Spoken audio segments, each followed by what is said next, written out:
As of September 2018, a quick Google search of Spider-Man under the News tab will lead you to a slew of articles praising Spider-Man PS4, Sony's most recent smash hit. In an effort to set themselves apart, many of these articles have made bold claims in their headings. Spider-Man is the game we needed right now. Spider-Man is the anti-Arkham and might be even better. Marvel's Spider-Man is Grand Theft Auto 5 for superheroes. Spider-Man meets My Hero Academia and the best cosplay possible. Wait, scratch that last one. But my favorite of these articles is Business Insider's 9 superheroes Marvel should seriously consider for video games after the success of Spider-Man on PlayStation 4. And after Spider-Man, 10 comic characters who deserve a great video game from comicbook.com. Would you stop showing that article?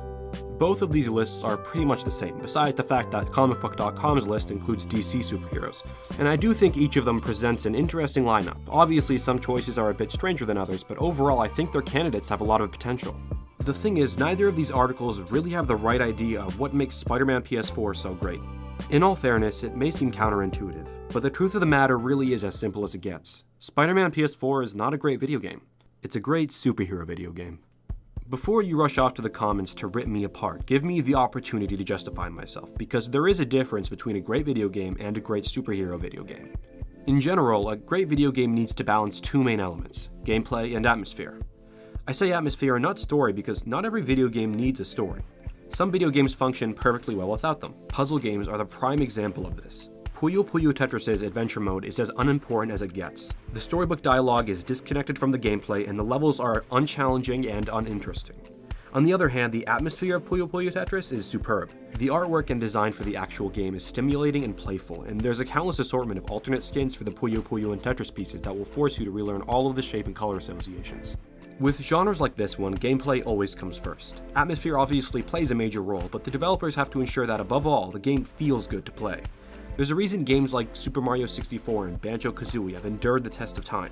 Their tactile design in the realm of three-dimensional gaming established them as the technological pinnacles of the retro era. They turned a nauseating gimmick into the very future of high-end gaming, and all at a resolution of 240p. But in the past decade, there's been an atmospheric renaissance in the video game industry. Companies like Square Enix, Quantic Dream, and formerly Telltale have taken it upon themselves to create a new genre of gaming, narrative storytelling. Video games like Life is Strange, Batman the Telltale series, and Detroit Become Human, they've eliminated the barrier between cutscenes and gameplay sequences. They've turned the story of the game into the game itself, in which the choices the player makes dictates the path they go on. With this innovation came the prioritization of key storytelling elements such as motion capture, voice acting, and subtle transitions. This is where superhero video games like Spider-Man PS4 and the Arkham series come into play. If you can separate yourself from the protagonist, if you can remove yourself from the environment, ignore the plot and the villains and the Easter eggs, and just focus on the gameplay itself, can you really call these games masterpieces? But that's just the problem.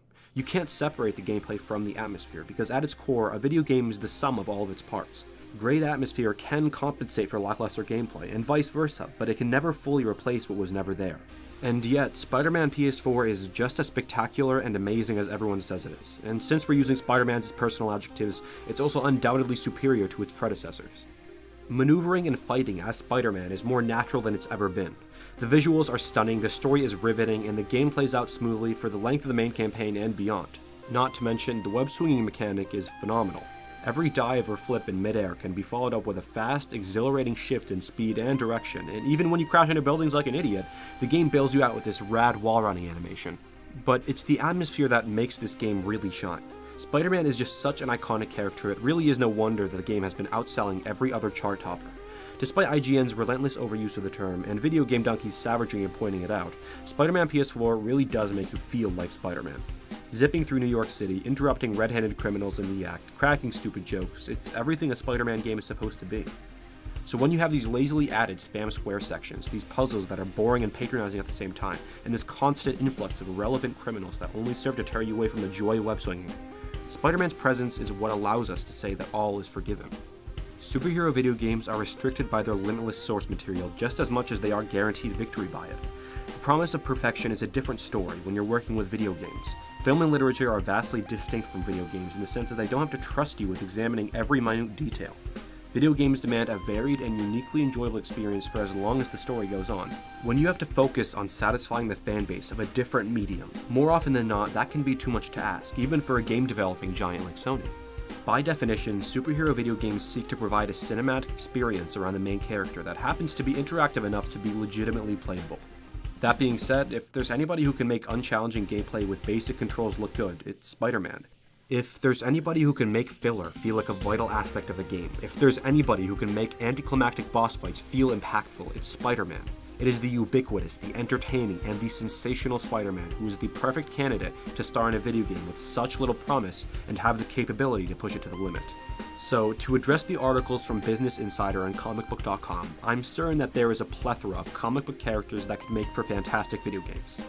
But for a different sort of fantastic, there has to be a shift in focus about what can be changed and what can be innovated in the design of these games. Look, I love Spider-Man, and I love what Spider-Man PS4 made of the character. With the direction the gaming industry is heading, I can say without a shred of doubt that the future is bright for the genre of superhero video games. And perhaps one day, it may even be perfect.